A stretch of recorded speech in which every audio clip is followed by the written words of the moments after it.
Hey guys, thanks for joining me for another boring dad lecture. Today I want to talk about flipping the script and why it's so important to be able to do that. And what I mean by flipping the script is there's a lot of different things, but it's essentially moving from I have to I get to, right? I'm listening to this audiobook right now called 4,000 Weeks. This is my second time going through it.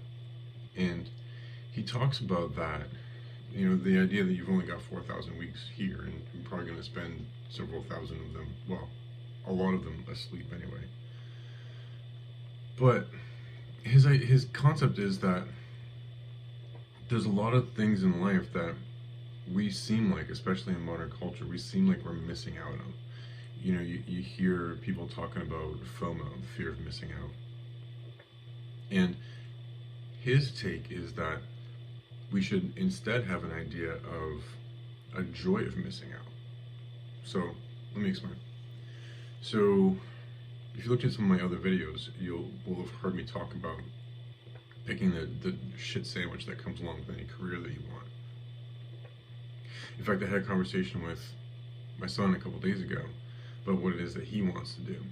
And I ran through some ideas and I said this could be cool and that could be cool and there's a market need for that and whatever. And the one that he was interested, he said, well, what's the shit sandwich that goes along with that? So then you got to explore that idea and see, like, what are the terrible things that go along with whatever career it is that you want. But in this book, 4,000 Weeks, what he's saying is that in our modern culture, we tend to think, well, I'm not going to get to do X, Y, Z. Like, I'm not going to get to be a rock star. I'm not going to get to be a supermodel. I'm not going to get to be, pick a thing, right? Because the reality is that there's infinite things to be out there.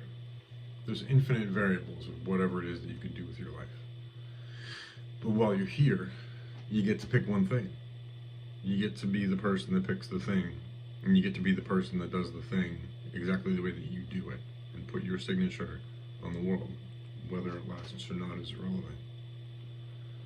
But if you can flip that script, and instead of saying things like, I have to be a dad today, I have to give my daughter a bath, I have to help my wife with the dishes, I have to pay the bills, I have to, whatever the thing is. If you can say, I get to, then that changes your whole perspective, right? There's another deeper concept. This is like a big leap, but track with me. I used to say that you could take the same concept and do it with the 10 Commandments, right?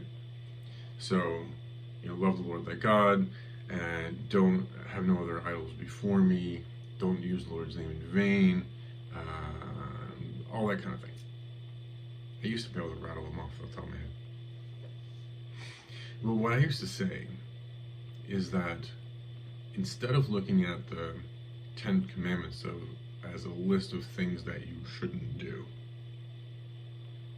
what would happen if you looked at the 10 Commandments of a list of things that you would naturally do if you followed the first commandment? So the first commandment was to love the Lord your God with all your heart, soul, and spirit, right? And if you have a I have to do it attitude, then you think, I have to do that. Now I have to not commit adultery, and I have to not steal, and I have to not murder, and I have to not take the Lord's name in vain, blah, blah, blah. But if you say, because I love the Lord my God with all my heart, soul, and spirit, then I'm naturally not going to take the Lord's name in vain. I'm not going to commit adultery or murder or steal or bear false witness or covet or any of those sorts of things that are on that list. Can you see the difference there? It becomes a difference in your heart attitude towards whatever it is in life that you're doing. So for me, the shit sandwich that I have to eat in my job is a bit of a commute. I sit in a cubicle by myself. I work on spreadsheets all day. And some people might say, well, I have to have this commute, and I have to sit in a cubicle by myself, and I have to work on Excel all day. And that's a completely legitimate perspective. But it's an equally legitimate perspective to say, I get to have an hour commute every day. So it means I get to listen to audiobooks all the time and podcasts and get to learn and feed my brain and do this kind of stuff. I get to have time on the way home from work to kind of unwind and change my mindset so that when I come home I can be, the husband, dad that I need to be. I can say I get to be in a cubicle by myself and do something that I actually really enjoy doing all the time. And I get to be better and better and better at something that fascinates me and that I enjoy. Right?